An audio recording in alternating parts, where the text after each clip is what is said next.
In the previous episode, Elizabeth revealed her past to Leping, how she became the Demon King and conquered the continent of heroes, forcing all races to surrender. Only the human race remained defiant. When she heard that humans were experimenting on others to gain power, she headed toward the Human King's castle and destroyed it. Up next, a grotesque figure sneered with a wicked grin, its massive body wrapped in ominous purple markings. He was the king of the human race, who had been sacrificing his own people to gain power. With mockery dripping from his voice, he taunted Elizabeth. "Who do you think you are, to come at me with such arrogance and try to eliminate me?" he rumbled. Then, with mocking admiration, he added, "Well, I suppose it makes sense. You are the first to break through to the demon sovereign level. But the corpse magic I've spent years perfecting isn't so easily overcome," he growled.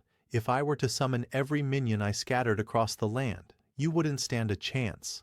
But before he could say another word, in a violent flash of crimson and gold, razor-sharp claws tore through flesh with merciless precision.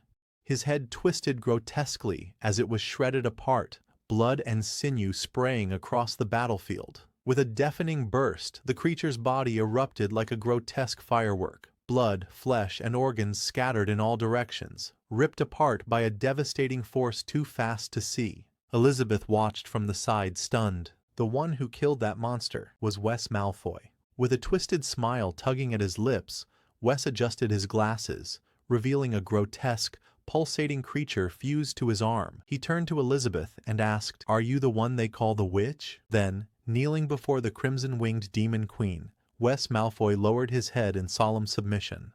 Though his mutated arm pulsed grotesquely, he showed no hesitation. He declared that he would submit to her, on behalf of the entire human race. And so, with absolute power, Elizabeth unified the world under her rule. With an iron fist, she shattered the barriers between races and crushed the so-called heroes who once led the continent. Under her reign, true order was restored, equality among all beings, and a flourishing society of peace and prosperity. But even after achieving her ideal world, Elizabeth could not feel happy. Perhaps it was because she had grown too powerful, so much so that the world could no longer speak her language. Or maybe she had lost her purpose. A life without pursuit, without challenge, felt painfully hollow. So when whispers of a prophecy reached her ears, of a legendary hero destined to rise and challenge her reign, the Demon Queen felt something she hadn't in ages: anticipation. A thrill stirred within her chest. To prepare for this destined confrontation, she descended into seclusion within the depths of the Hell Palace. There, she reconstructed the foundations of magic theory, overhauled every form of combat and swordsmanship, and pushed her body beyond all known limits. Through relentless training and evolution, she became the first life form in history to ascend to the realm of Demon Sovereign, a being reborn through fire, forged in the crucible of the abyss. The world, in awe of her might, hailed her name, and in her honor, they named that ultimate realm of power the Demon King rank. Bathed in flames and shrouded in crimson aura, she stood at the origin of a new era, an existence that transcended the limits of all who came before. And yet, as she eagerly awaited the hero foretold by prophecy, no one came. Days turned into years, and the challenger never appeared. Her unmatched power, her title, her preparations, all became a cosmic joke. There she sat, alone in her silent throne room, surrounded by cobwebs and unfulfilled dreams. Utterly bored. So, she made a decision.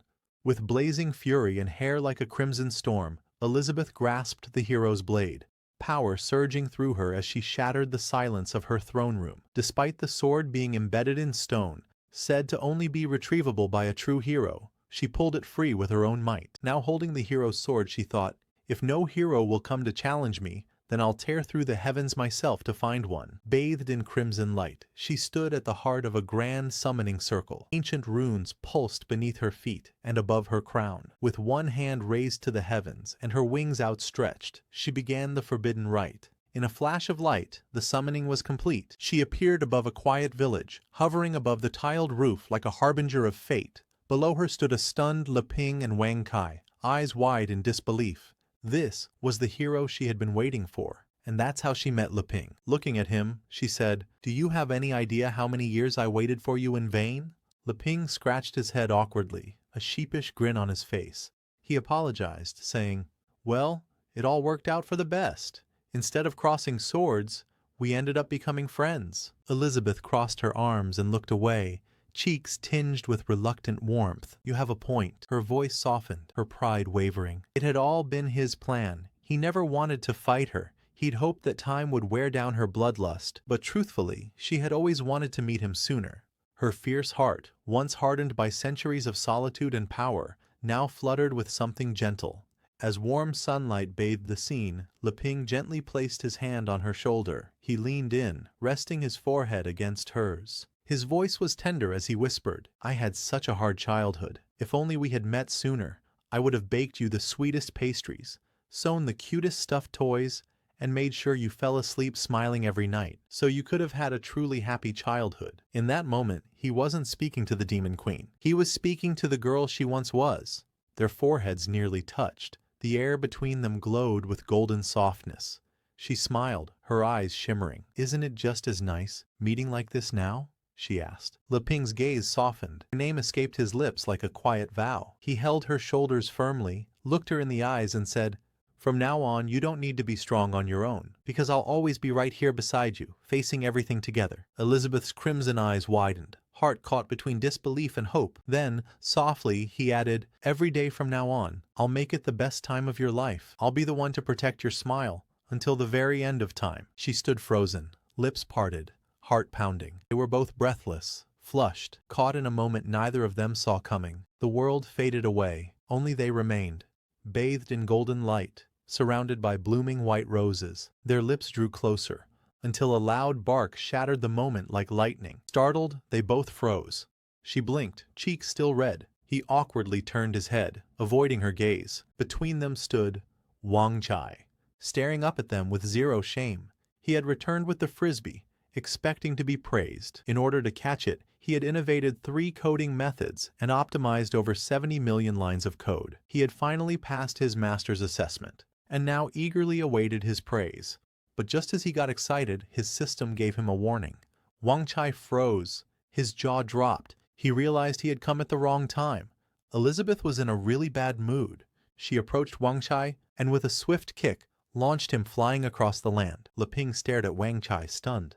"I can't believe he flew that far." But relief quickly washed over him as he remembered. Wongchai had recently upgraded to a data network cloud connection. He'd be fine. Just then, Elizabeth called out to Leping, her face flushed red. She looked at him intently and said, "Continue. Let's finish what we didn't get to earlier." Before he could respond, she grabbed his face and kissed him, hard.